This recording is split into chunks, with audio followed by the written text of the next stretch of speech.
साथियों, नमस्कार। हमारी आज की कहानी है कर्नाटका राज्य से। साथियों, एक बहुत बड़ी विडंबना है। इस कहानी को जब आप पूरा सुनेंगे तो कुछ चीज़ों से आपका विश्वास हट जाएगा।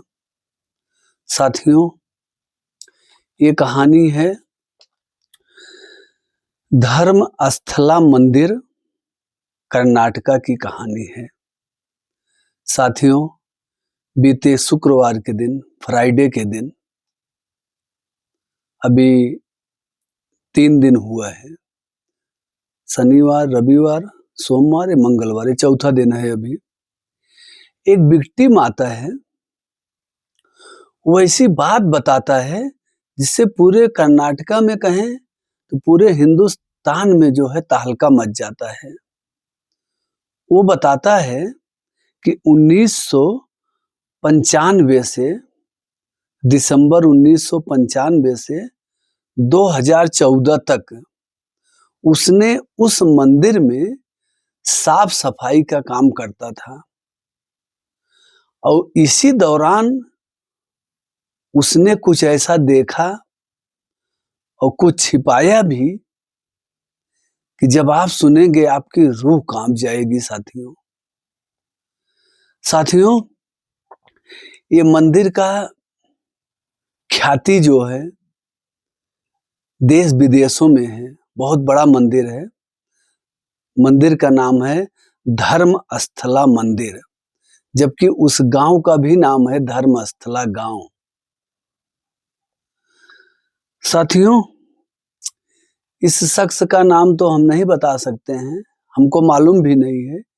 उसका नाम गोपनीय रखा हुआ है, मतलब उजागर नहीं किया गया है। ये आदमी अपने हाथों से कई दर्जन लाशों को दफनाया है। 1-2 दर्जन नहीं, सैकड़ों लाशों को। इस 19 साल के सफर में 2095 लास्ट दिसंबर से 2014 तक 19 साल में इसने सैकड़ों लाश दफन किया है। और लाश ऐसी कि कोई किसी के घर की बहन, नौजवान बेटी जो स्कूल में पढ़ने जाती हो, जो उस गांव में आसपास में खूब सुंदर होती थी महिलाएं, उनकी लाशें। यहाँ तक कि बता रहा है कि किसी लाश के शरीर पे कोई भी कपड़ा नहीं रहता था, नग्न हालत में। और किसी के शरीर पे केवल अंडरगारमेंट्स रहते थे। और किसी महिलाओं के लाश के प्राइवेट पार्ट को नुकसान पहुंचाया गया होता है, मतलब उस पे कट का निशान, ब्लड आना या चीर फाड़, मतलब जो भी है, ऐसा कुछ लाशों के साथ किया गया।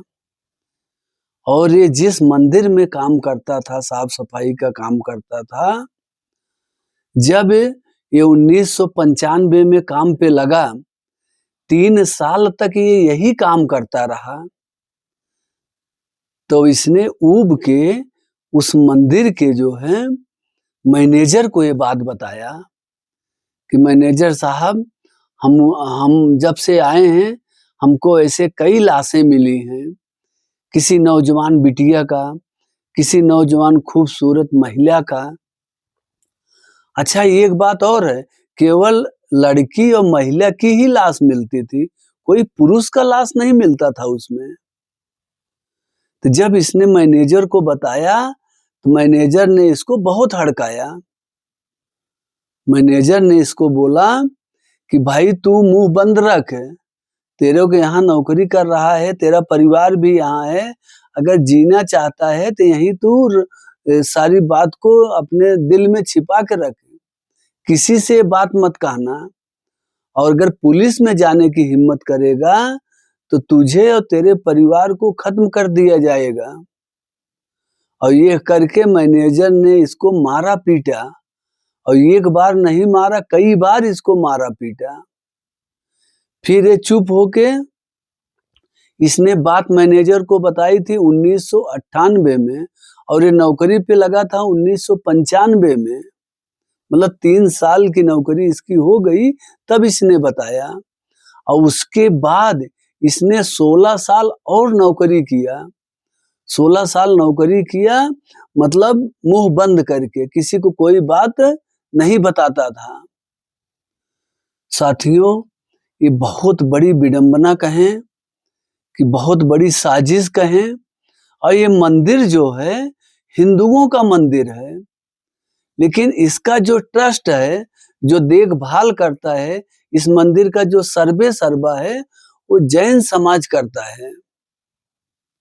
मतलब मंदिर तो हिंदुओं का है, चढ़ावा दान पुण्य सब हिंदू लोग करते हैं, और इसका जो ट्रस्ट है, जो इसका मालिकाना हक रखता है, जो सर्वे सर्वा है, वो जैन समाज का है। साथियों, आज 14 तारीख को हमें वीडियो रिकॉर्ड कर रहे हैं, 15 तारीख को अपलोड करेंगे। तो साथियों, ये जो है समझिए कहानी है 10 जुलाई की। हाँ, 10 जुलाई की समथिंग ये कहानी है। वो विक्टिम को पुलिस वाले ऐसा लेके आए जो है कोर्ट में जज साहब के सामने पेश करने के लिए, उसका पूरा चेहरा ढका, केवल आंख का यही आंख का थोड़ा थोड़ा खुला था, और ये हाथ के पंजे खुले थे बस, बाकी पूरी बॉडी उसकी ढकी हुई है। हमने इसका वीडियो भी देखा। साथियों, ये सोचिए कि कितनी बड़ी साजिश, कितना अत्याचार चल रहा है लोगों के ऊपर।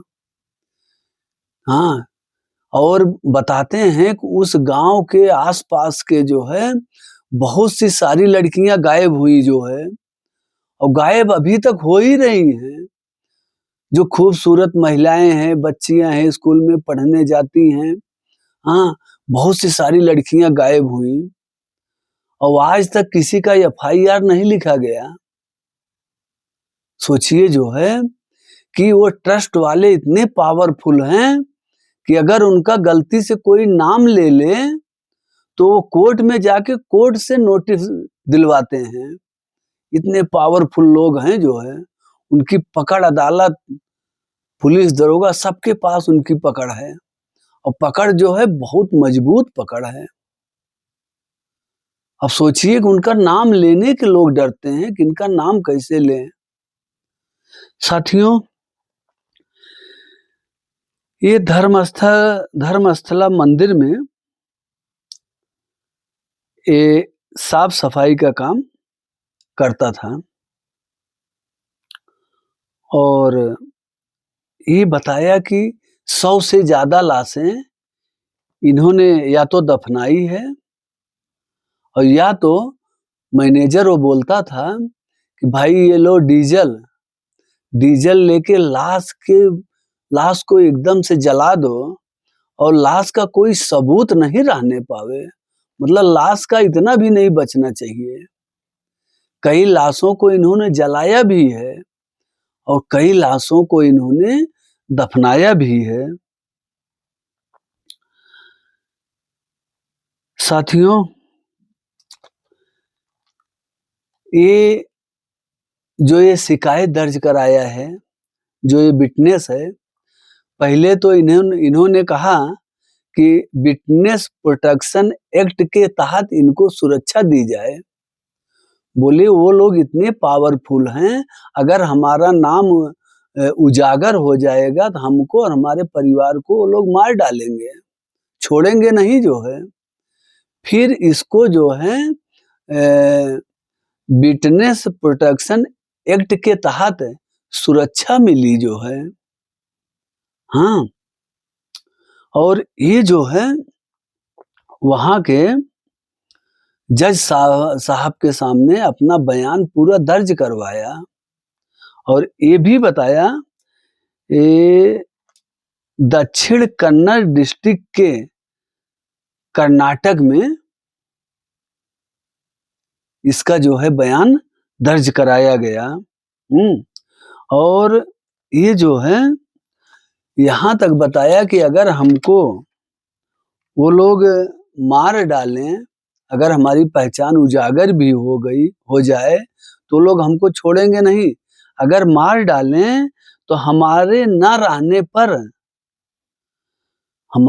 रहने पर सुप्रीम कोर्ट के वकील साहब से सारी जानकारियां आप ले सकते हैं। जो वहाँ के सुप्रीम कोर्ट के वकील हैं, वकील का नाम है के.बी. धनंजय। बोले कि के.बी. धनंजय साहब के सामने मैं अपनी पूरी बात लिख के दिया हूँ, लिखित में दिया हूँ, और उसमें अपना पहचान पत्र भी, आधार भी लगाया हूँ कि हमारे ना रहने पर ये केस बंद ना होने पावे, इसको जरूर पब्लिक के सामने उजागर होना चाहिए। हाँ, और जो है बोला अगर विश्वास नहीं हो, जज को, पुलिस को, किसी को विश्वास न हो, ये बात मैं अपने पूरे होश हवास के साथ कह रहा हूँ, बता रहा हूँ। अगर विश्वास न हो तो मैं अपना पॉलीग्राफ टेस्ट करवाने के लिए तैयार हूँ। मतलब ये अपना पॉलीग्राफ टेस्ट भी करवाने के लिए तैयार है।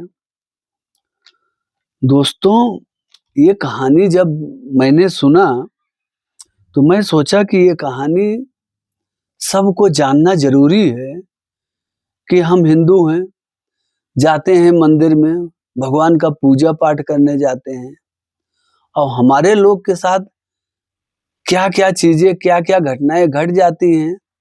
हम लोग थोड़ा दिन रो चिल्ला के चुप हो जाते हैं, उसकी गहन जांच नहीं हो पाती। और मंदिरों में ऐसे ऐसे लोग बैठे हैं, ऐसे लोग बैठे हैं कि आप एक शिकायत नहीं दर्ज करा सकते, उनका आप नाम नहीं ले सकते। शिकायत की तो बात ही जाने दो। भाई आप थाने में जाओगे, शिकायत लिखाओगे, किसी का नाम तो बताना पड़ता है, या बिना नाम का शिकायत करोगे, पुलिस किसको ढूंढेगी, किसको पकड़ेगी? बोलिए, ये खेला आज तो समझो 2095 से 2025 में 30 साल तो ऐसे हो गए, और ये पता नहीं ये खेला कब से चल रहा है साथियों। बहुत बड़ी विडंबना है हम लोगों का कि हमारे लोग के साथ, हमारे समाज के साथ क्या हो रहा है ये। और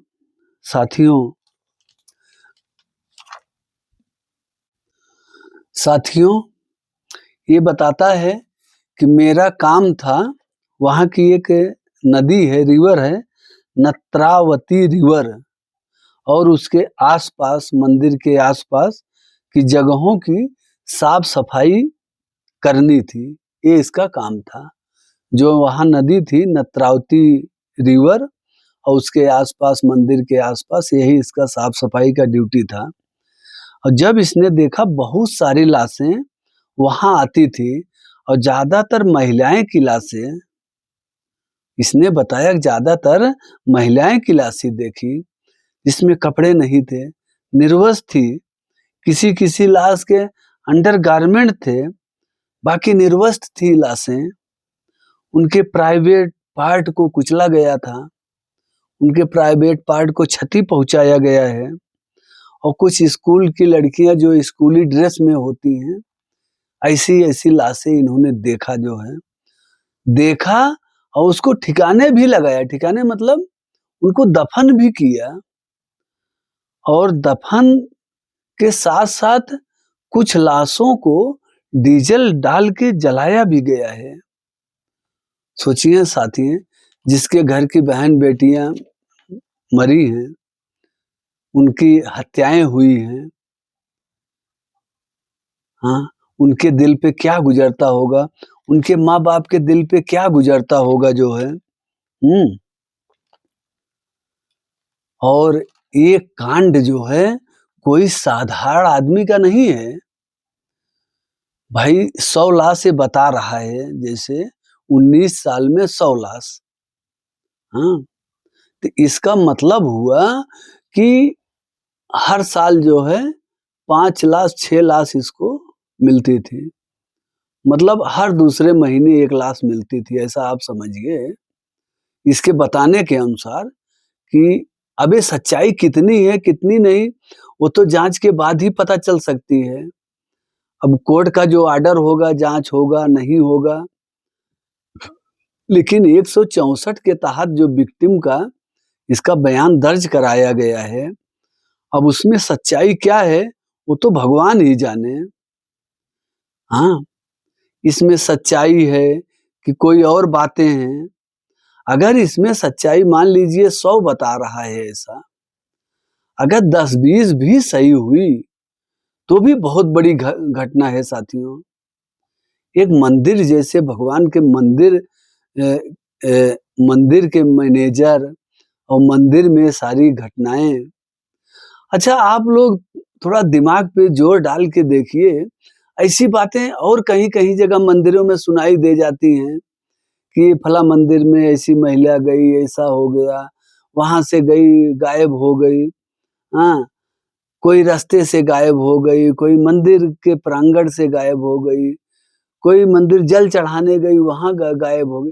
ऐसी कई घटनाएँ सुनते होंगे छुटक में, लेकिन ये जो बता रहा है, ये तो एकदम थोक में बता रहा है, एकदम इकट्ठे में बता रहा है। ये साथियों बहुत बड़ा अन्याय हो रहा है।